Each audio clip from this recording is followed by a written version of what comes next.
Liana opened her eyes one day. She was stunned to find herself inside an unfamiliar cell. Confusion swept over her as she took in her surroundings. Prison, she murmured, trying to grasp the situation.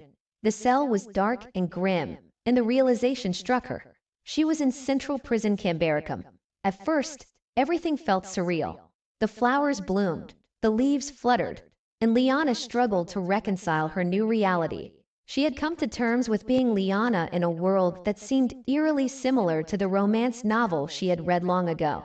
It wasn't just the setting that was familiar. It was the entire plot. She was trapped inside a story. In the novel, the heroine Franca, while on a secret stroll, discovered a man imprisoned deep underground.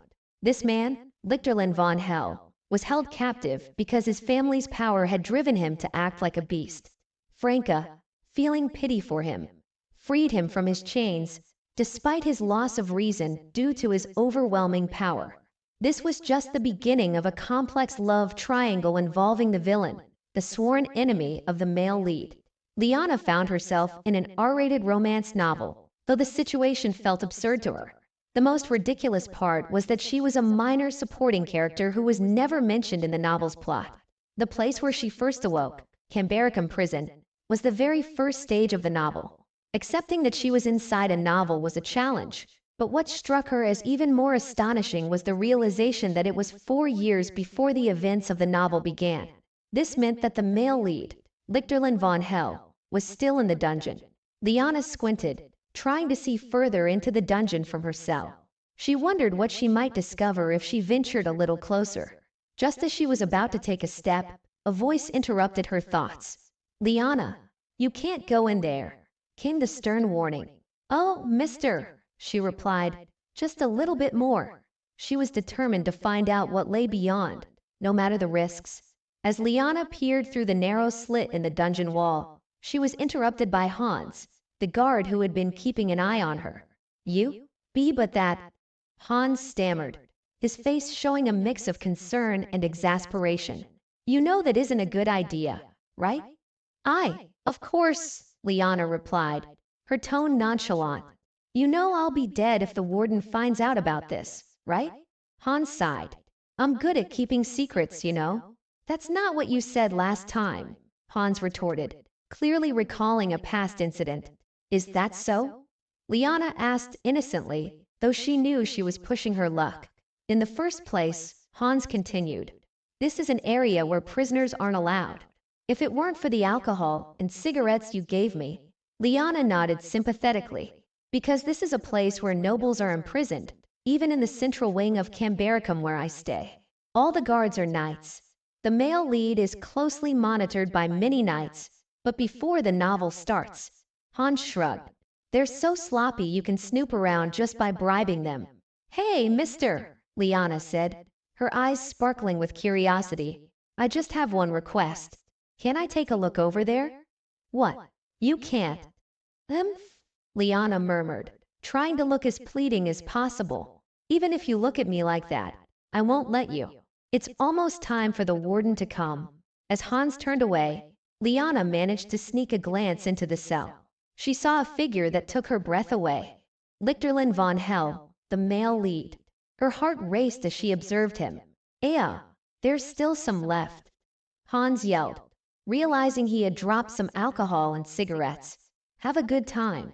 Liana called after him, though her attention was fully on the cell's occupant. "Do you like them?" Hans asked, his voice slightly muffled. Of course," Liana answered absent-mindedly. "How on earth do you get high-quality liquor and cigarettes?" "Who knows? I just write letters to my older brother, and he sends me some," Hans explained as he continued gathering the fallen items. Liana's gaze remained fixed on Lichterlin. "Just for a little while," she urged. As Hans left, Liana could see the condition of the cell. Lichterlin was pacing around, barking like a wild animal. The sight was jarring. "Wow, Lichterlin is really handsome," Liana thought, her admiration mixed with shock. "Is he alive? Huh." Suddenly, Lichterlin's behavior took a bizarre turn. He was growling and barking, clearly acting like a beast. "So this is why people call him a beast," Liana murmured, He's really barking like a dog. She watched in disbelief as he snapped at anything within reach, grabbing a dirty stick and using it to play. This won't do, Liana decided. She approached carefully, trying to calm him down. Now, look here, she said, holding out a softer object. This one's softer, boing boing. Cute, right? It's better, isn't it? Lichterlin, surprisingly, took the object and seemed to calm down. Liana smiled. That's right, very good. Good job. Good boy. She couldn't help but wonder about the nature of the man she was dealing with. Is he a person or an animal? She wondered aloud. But more pressing was her next concern. What have I done to deserve this? The scene shifted as Liana's internal struggle continued, leaving her to wonder about the future. Liana's mind was racing as she tried to make sense of the chaotic scene before her. She looked at Lichterlin von Hell, who had just calmed down, and her confusion was palpable. What have you done to me? She stammered, her eyes wide with shock. What the hell is this situation? She thought, grappling with the reality of the moment. So this is what he's like when he comes back to his senses. Lichterlin looked at her with an expression that mixed confusion and vulnerability. This is the first time that somebody... Wait, stop right there, he said, realizing the potential misunderstanding. If anybody hears you right now, they'll misunderstand. Liana was taken aback. But you really... So fluffy, she said, unable to suppress her bewilderment. No, it's not like that, Lichterlin replied, shaking his head. First of all, sorry for throwing that branch earlier. Liana was astonished. Why, you're also the first person to ever apologize to me. Hey, take it easy, Lichterlin said, trying to calm her down. Listen well, the first time isn't important. You'll see kindness again in the future. You surely won't remember this moment. Liana's gaze fell on Lichterlin's hand, which she had accidentally touched. Why your hand? She exclaimed. Huh? What about my hand? Lichterlin asked, puzzled. No, more importantly. Liana continued, flustered. Did you listen to what I said? Why, you can't just hold a man's hand without permission. Lichterlin looked at her with a mixture of embarrassment and confusion. You were just barking so loudly earlier, and now you're suddenly crying. Who are you? Lichterlin asked, clearly disoriented. Liana shook her head, struggling to process the bizarre turn of events. I don't know about the young adult Lichterlin, but right now, you're just a mess. The situation was surreal and confusing, leaving both of them in a state of bewilderment. As Lichterlin tried to regain his composure, Liana wondered what would come next in this strange and unpredictable encounter. Liana's mind was still reeling from the bizarre encounter with Lichterlin. She couldn't help but reflect on the unusual situation. I don't know about the young adult Lichterlin, she thought, but this child is a little... I like handsome men more than pretty boys. I didn't know he was such a crybaby in his youth. For years sure changes a person a lot. Her reverie was interrupted by a call. Liana, time's up. Yes, she replied, realizing she needed to leave. I have to go now. Sorry I suddenly held your hand. As she moved away from the dungeon, she mused about her first visit. The first time I went to the dungeon, I thought it was darker and gloomier than expected, and he was younger than I thought. She reflected on the peculiarities of the prison. The lamp had been far away, so she hadn't seen the full expression on Lichterlin's face. Now in Cambericum's central drawing room, she noticed the luxury that contrasted sharply with the grim reality of the dungeon. They look like they're having fun. Where have you ever seen a prison like this? Maybe it's because royalty and the aristocracy still exist, even in a prison setting. The room was filled with luxurious meals and desserts, and there were even activities, though it was odd that most people still wore prison uniforms. Now this is really the first time, she noted, spotting a new perfume being showcased. Is this the newest perfume? How is it? 6,000, right? As she contemplated the lavish surroundings, she kept hearing about first times recently. Lichterlin had mentioned last night that she was his first time, which seemed to be a common development leading to romance. However, she knew that such events wouldn't occur in the novel due to the restraints on Lichterlin. The male lead's restraints had to be removed for him to escape the prison, and only the female lead could release him as his chosen companion. To Lichterland, she was the only person who could give him true freedom. Because of that, they'll be out of here in 4 years, she thought. I don't know when I'll be released. Seeing her sigh, a voice interrupted her thoughts. Are you thinking about being released? Liana glanced at Baron Pilatus, who was known for his fraud charges. Well, is that new? You really are a criminal. That's why you're in this prison. Pilatus responded with a smirk. Nobles can be punished as much as needed to demonstrate the emperor's authority. Characteristic, a chatterbox. Wow, Liana said, not particularly impressed. Yes. Do you not have any other stories? Oh, what would you like to hear, miss? Pilatus inquired, his tone suddenly more engaging. Liana hesitated before asking, Mister, tell me a fun story. Oh, all right. What story would you like to hear? Then, Liana said, please tell me a story about Dormulet. Pilatus's eyes lit up. The Dormulet Duchy? One of the 3 ducal families in this kingdom? The main villain of the original story is part of this family. As he began, Liana listened intently, hoping to uncover more about the villain's future actions. The Empire's Black Rose, Dormulet, Pilatus said. Recently, Dormulet had done something again. They say that some time ago at an underground auction house, Dormulet bought chests filled with jewelry. Could His Majesty's tiara be in one of those chests? In the novel, the female lead found the Emperor's tiara in the villain's house. Aren't all auctions, especially royal auctions, illegal? Liana mused. Pilatus shook his head. What does the law have to do with blooming underground? As soon as the rumor spread, the royal family searched Dormulet, but they couldn't find anything. There wasn't enough evidence. He continued, that man is really skillful. I'm talking about the little Duke Chaser Luff Dormulet. Sounds right?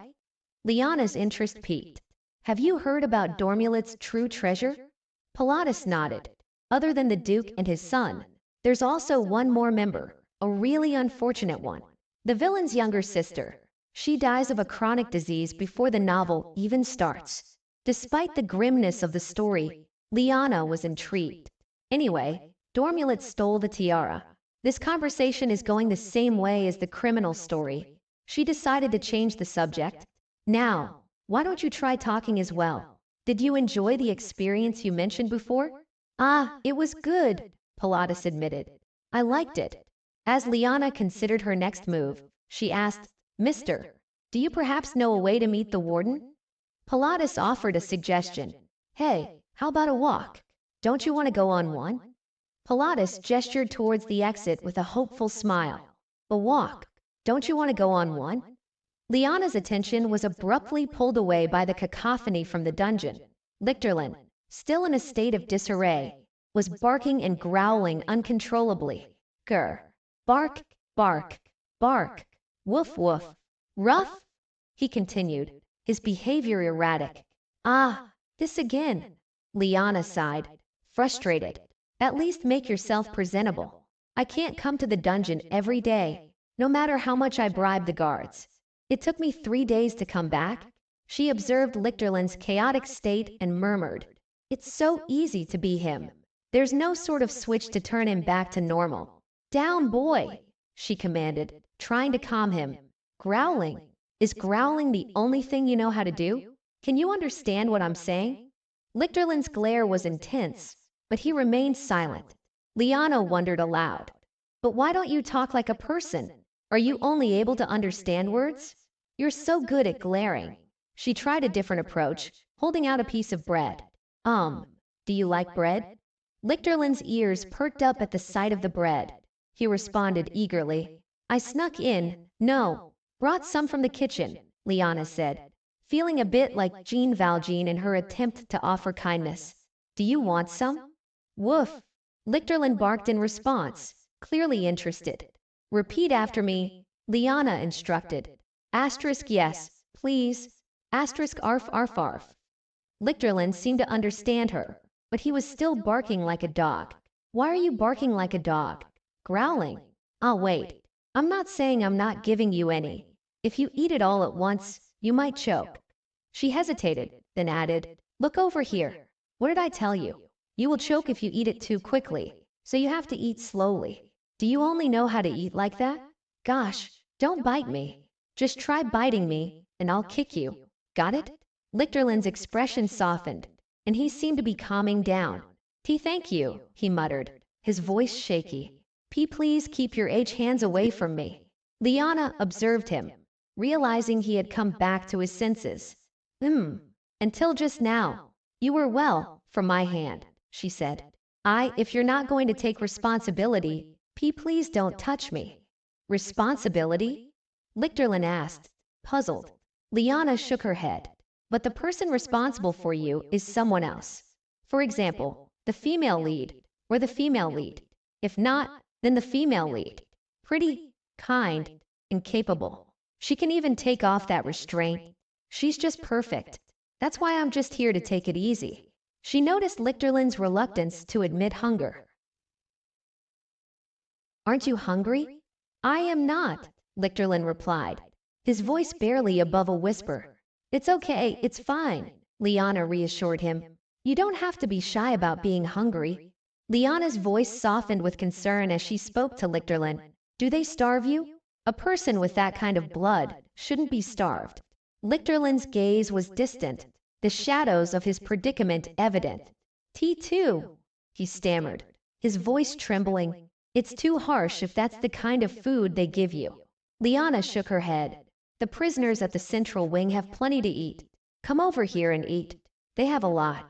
"And no, I'm okay," Lichterland protested. "Should I go?" Liana asked, her concern growing. "Gio, I just came here." "Now, eat," she instructed firmly. "I can eat on my own." "With those hands," Liana interjected. "Just open your mouth. Not like that. Follow me." I am not a child," Lichterland retorted, but Liana ignored his protests. "Yes, you're not a child," she said patiently. "It's just that. This is the first time that somebody's feeding me," Lichterland admitted, his voice barely above a whisper. Now, be quiet, and I'll feed you little by little," Liana said gently. "I have to go soon, so I'm helping you out quickly. And can you stop with all the first times? Open wide. Come on." Lichterland responded, taking a bite. "Excuse me, I only helped you eat?" Liana asked, puzzled. "Why, you touched my lips and my hands." "Then I won't touch your lips and feed you through your nostrils," Liana quipped. Touching my cheek too." "I was just wiping off the," Liana started, but Lichterland's discomfort was clear. I got it. I'll be careful next time." Liana glanced around at the dark, oppressive environment of the cell. Ugh, it really is dark in here. Prisoners get everything at the central wing: delicious food, tea time, chances to go on walks. However, Lichterland isn't allowed any of those things. The male lead has to endure a setting with nothing but hardships. She looked at Lichterland sympathetically. "I don't think you wanted to live like this. Hey, isn't it too dark in here? You don't even see the sun and it smells. The prisoners here go out for a walk once a day. All you see is a bunch of dried grass and withered flowers. Don't you want to go for a walk? It's natural for all the prisoners." "I think it should be natural for Lichterland too." Lichterland's curiosity was piqued. "Excuse me, what's a walk? That's what you were stuck on?" Liana asked, a bit exasperated. "We're going outside." "I can't go outside though," Lichterland said hesitantly. "And if you can?" Liana pressed. "Will you go?" Lichterland's silence seemed to confirm his willingness. "I think that silence means yes. If you want to go out, I'll make it happen." Liana's resolve was firm, though she wasn't entirely sure how. "A walk must be permitted by the chief warden. Even if I ask for an audience, I doubt he'd meet with me." As if on cue, a voice interrupted her thoughts. "Please come in, Lady Liana." Liana was taken aback. "This fast? What's this? Nobody's here." She noticed papers left behind and thought, "Wait, did he just leave the papers here?" She examined the system that managed the prison. Guards made up of junior and mid-level knights, wardens above them, and at the top, the chief warden. The chief warden is one of the main characters of the book, Liana reflected. He's Chasers, the main villain, hands and feet. A man who is no less evil than Chaser. Why does a man who lacks nothing reveal himself to the world as Chaser's aide? He had a one-sided love for Chaser's unnamed little sister. A surprisingly pure-hearted man who is a villain. A voice interrupted her thoughts. Who are you? Oh, I am the one who requested for a meeting, Liana said, her mind racing. Lady Liana, I presume? It's a pleasure to meet you, the man said. I came to meet with the chief warden, but why is this man here? This man's name is Renard Tusvalti's, Liana noted. A supporting character in the book. I came since you were looking for me. Renard, a notable figure in the prison hierarchy, was a character she hadn't expected to encounter. Renard Tusvalti's eyes were sharp as he addressed Liana. Yes, I had a favor to ask. Liana nodded, her expression earnest. What's your request? Renard continued. The prisoners of this place are treated fairly. Liana's eyebrows furrowed slightly. On the surface, yes. But you mean there's more going on? Renard pressed. From here on, it's important. You commit a felony and are not indeed. Everyone can take a walk or enjoy a hobby. That's right. Liana looked at him, puzzled. Talking with the prisoners? There is a young man alone in solitary confinement. Such things are rarely heard of. Even going on a walk is prohibited.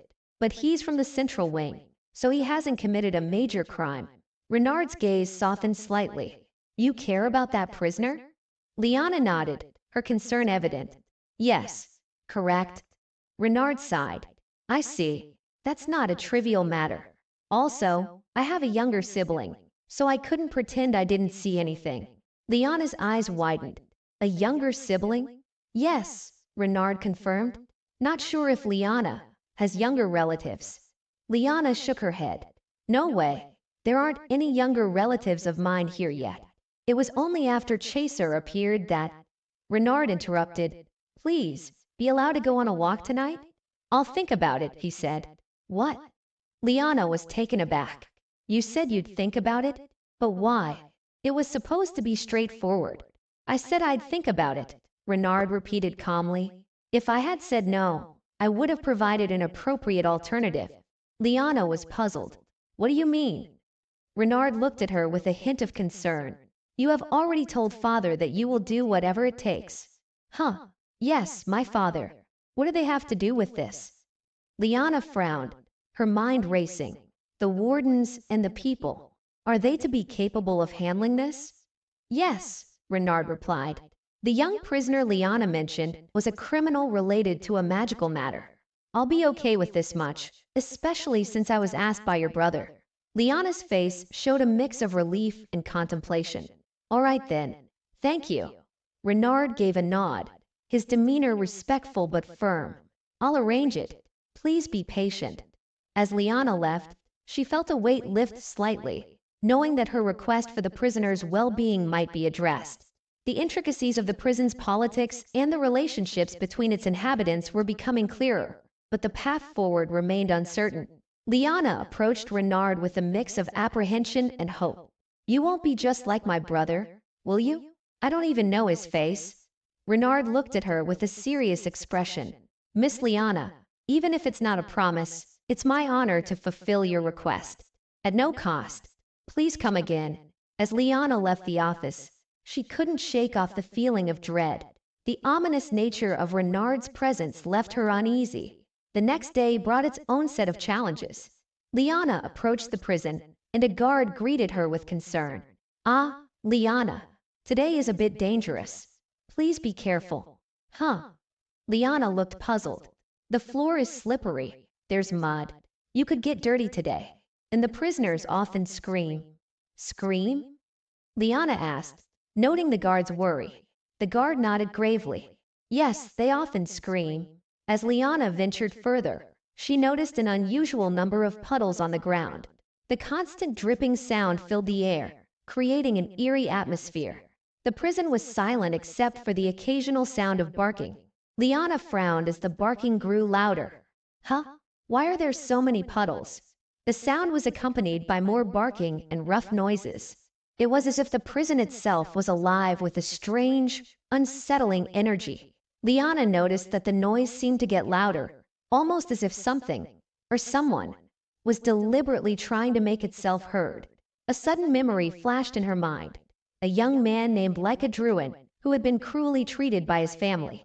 His father, the Grand Duke, had treated him harshly, leading to his fear of water. The details were haunting. Despite his powerful abilities, Druin had struggled to control his strength, leading to his abandonment. Liana shook her head, trying to focus on the present. She heard a faint, melodious sound and turned to see Renard approaching with a small bell and some cookies. "Do you like the sound of bells?" Renard asked, trying to lighten the mood. "This is better than the sound of rain, right?" Liana's tense expression softened as she took the bell and the cookies. "Thank you." Renard then noticed Liana was drenched. "You're all wet. Let's clean you up a little. Can beasts catch colds?" Liana was startled by the question. "Huh? I'm not sure." She felt a bit of relief as Renard's concern was genuine. Despite the strange and unsettling atmosphere, it seemed like some kindness still managed to shine through. Liana was struggling to keep her composure as she tried to make sense of the chaos around her. "Hold on. Wait a minute. Excuse me. Wait a minute." Her eyes widened in horror as she saw a strange sight. A rose petal falling from the sky, scattering around her. "What is that? Is that a rose petal? You have to meet your partner before those petals disappear." She recoiled in disbelief. "No, this is too obscene. Wait, don't come near me." Suddenly, there was a sharp pain. "Ack, that hurt. Why did you?" Her face was burning, and she noticed a new, inexplicable sensation on her hand. In my face. What? The confusion was palpable as the figure in front of her, Renard, seemed both flustered and bemused. "Let's get this straight. You were the one who licked my hand." Liana's eyes widened in shock. "Elle licked?" "Yeah, you licked me," Renard confirmed with a nonchalant shrug. "The cookie was yummy, but why was your hand?" Liana was struggling to process it all. "Aha! Did you see my hand as a cookie?" Renard's expression softened. "So, that's all you think about when you lose your sanity. Do you remember it all?" Liana asked, her voice trembling. Renard's face grew serious. "Yes, it was an irresistible urge." Liana could barely contain her embarrassment. "It really was my first time." Renard gave a light chuckle. So you're embarrassed with your whole body. It's kind of cute." "No. What is the male lead of an X-rated novel doing?" Liana wondered aloud. Renard glanced at her, a playful smirk on his lips. "Now that I see you're doing well, I'll get going. Wait. What's your name?" Liana called out as he turned to leave. "Liana," he responded, his voice fading as he walked away. "See you later." As the rain continued to pour, Liana made her way home. Her thoughts tangled with the events of the day. She decided not to visit Druin again, reflecting on the time she had failed to keep a safe distance. "It's a good thing I managed to get out of there back then. I could have gotten hurt." She sighed as she thought about the mysterious letters she had been receiving. When she first opened her eyes in this world, she had found a blank letter on the desk, accompanied by a small note. "I'll buy you everything you want." Since then, blank letters had arrived every month, always giving her whatever she asked for. It was only later that she realized these letters were from Liana's older brother, a gesture that left her with a lingering question. "There's nothing I can give him now." Liana paced nervously in her room, glancing at the clock. "Because the letters from my brother aren't coming. It's late. It usually takes 2 days, if they're quick, at the latest. I only need one more letter. After a week and 5 days, it still hasn't come. Am I being a bother now? Or is something else happening?" Her thoughts were interrupted by Sir Pilatus, who had approached her with concern. "What's bothering you, miss?" Liana looked up, startled. "Ah, Sir Pilatus. You look like you were deep in thought." "It's not a big deal," she replied. "Anyway, do you have a new story to tell?" Sir Pilatus nodded, his expression grave. "There was a huge arson incident in the city." "Arson?" Liana asked, her interest piqued. "Yes, Sir Pilatus confirmed. In that big commercial city. The culprit is none other than Dormulet's next heir. Dormulet? Liana's eyes widened. Isn't he the villain of the story? That's right. Chaser Luff Dormulet. The next heir has finally revealed his ambition. Sir Pilatus explained. What does that have to do with arson? Liana inquired. The fire was started in an area under Grand Duke von Hell's command, Sir Pilatus elaborated. It's a clash of two families, the Red Rose and the Black Rose. Those two are sworn enemies with a long rivalry. One side is the protagonist's family, while the other is the villain's. Liana's mind raced. In the book, blood was shed every day when the families fought, and the two leads were involved in a love triangle. That's right, Sir Pilatus agreed. Chaser is a smart young man, but he crossed the line this time. Grand Duke von Hell was able to find evidence. That's huge, Liana said, her eyes widening. What happened next? Right now, Chaser is missing, Sir Pilatus revealed. He used the fire as a distraction so he could kill Lycadruin's father sooner. Free time is over now. Anyway, this arson incident is a big deal. Chaser must be in hiding for a while. Liana's face fell. So, what was the miss worrying about? Oh, nothing, Sir Pilatus said, waving a hand dismissively. It's just that I haven't received any letters from my older brother. Is that the brother who sends you letters every month? Sir Pilatus asked. Yes, Liana confirmed. It seems something must have happened. Don't worry too much, Sir Pilatus reassured her. Thank you. As Sir Pilatus left, Liana found herself alone, pondering the strange situation. The letters from my older brother. I wasn't abandoned, right? The next day, she received unsettling news. Liana, did you hear? They caught the true culprit behind the arson incident. But the Grand Duke was seriously injured while in pursuit of the criminal. Really? Liana's eyes widened. So Chaser isn't the real culprit. Or maybe he made it look like he wasn't? Yes, that's right, Sir Pilatus confirmed.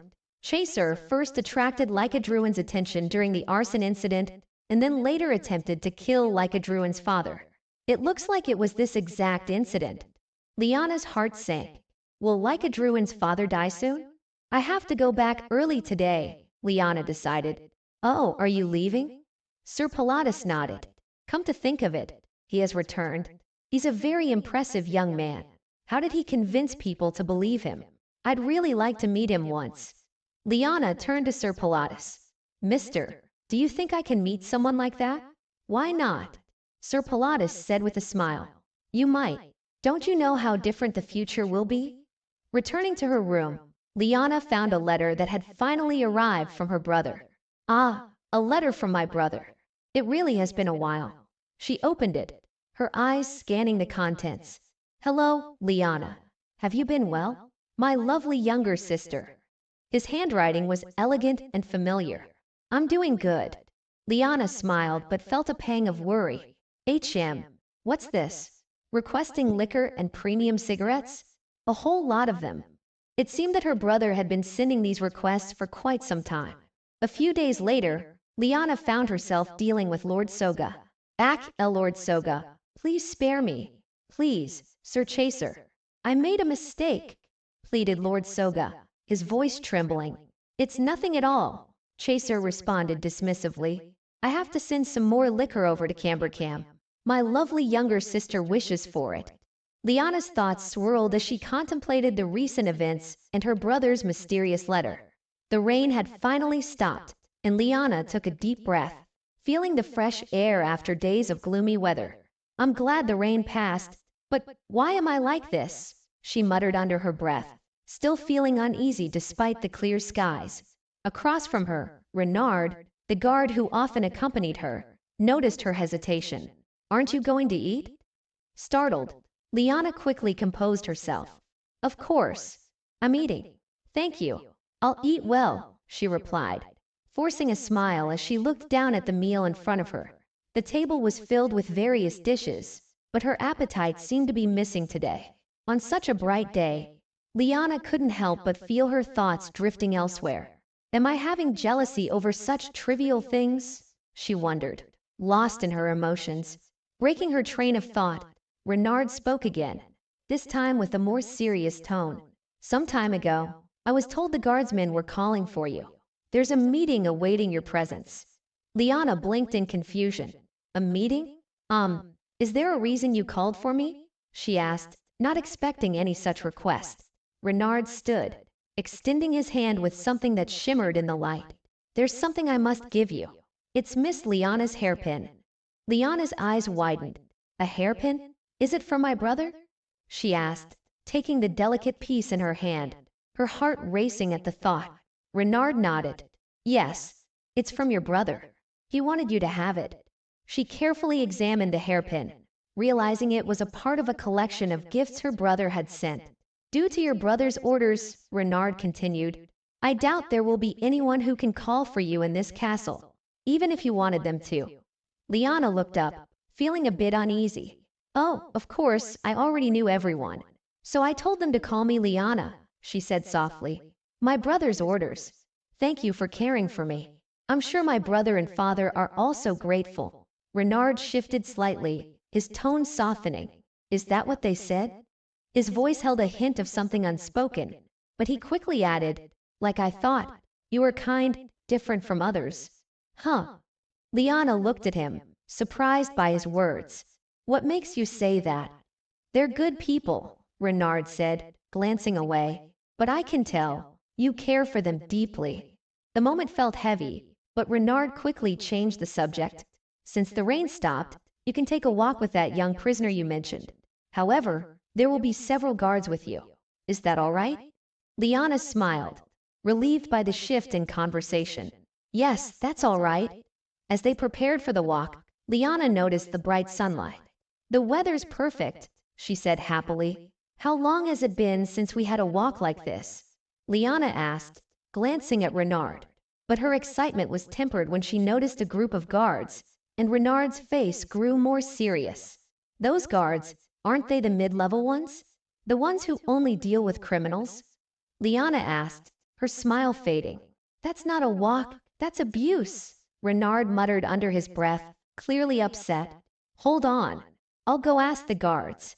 Liana watched him go, but then she caught something odd. Renard, what are you even paying attention to? She whispered to herself, watching as he made eye contact with one of the prisoners in the distance. It was a fleeting moment, but it sent a chill down her spine. Liana stood there in disbelief, her heart sinking as the guard spoke. Huh? I just asked the guards, and they said he's a magical prisoner? Her thoughts were spinning. Where did Lickdorwin go? She asked, looking around. The guard's expression tightened. He ran away. Liana's heart ached. Why did it hurt so much? She didn't understand the feelings stirring inside her. Renard, noticing her expression, furrowed his brow. Why does Liana look heartbroken? He wondered out loud. Hey, I worked hard to earn the permission for you to take a walk, but you ran away. Renard called after Lickdorwin, frustration evident in his voice. Lickdorwin stood frozen, not knowing how to respond. Why, yeah, I should ask for his reasoning, Renard continued, stepping closer. So, why did you run away? Lickdorwin stammered, huh. Renard sighed. Don't start getting all red. You haven't done anything yet. That will be done in the future, huh? He teased, leaning in. What are you gonna do? Do you want to get beat up? Lickdorwin flinched. Heek. He didn't seem hurt, but there was something deeper, something unspoken. Renard noticed it too. It doesn't seem like he's hurting anywhere. That's a relief, he muttered, softening his tone. Well, if it's no big deal, I'll get going. I only came because I was curious. Renard began to turn, but Lickdorwin's trembling voice stopped him. Wait, why didn't you come to my room? I waited, shamefully, but you never came.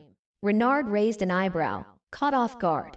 I was out of alcohol or cigarettes, he said with a shrug, trying to play it off, but Lickdorwin's next words cut deeper. Is this our last meeting? Hey, I didn't say that, Renard replied, noticing Lickdorwin trembling slightly. He's been abandoned like this before? Renard thought to himself, feeling a pang of guilt. Now I'm starting to feel bad. Hey, did you like the walk? I asked for it. Are you thankful? Renard asked, trying to lighten the mood. Next time, let's take a walk together. He paused, thinking, when we meet again, what should I call you? My name? No, wait, if we're taking a walk, wouldn't master work too? He joked with a smirk. Lictorwin blinked, unsure how to respond. Renard chuckled. It's a joke. I'm going. Next time we have a walk, don't run away. As Renard turned to leave, a sudden bark interrupted the moment. ARR? Bark. Renard looked back, surprised. Huh, you only bark stupid things when comfortable, he said, shaking his head with a smile. Just then, Liana arrived. It's been a while, Liana, Renard greeted her. She nodded, her gaze shifting between Renard and Lictorwin. Hi, isn't this uncomfortable? She asked, noticing the tension. Renard shrugged. No, it's not uncomfortable. Liana, still eyeing Lictorwin, noticed something around his neck. But, what's this on your neck? She asked. It's a necklace for magical criminals, Renard explained. Should I say it's like a dragon collar, in case of a magic attack or a runaway attempt? Lictorwin stood still as Renard continued. If you pull on the leash while it tries to run away, the magic will activate immediately. Liana nodded.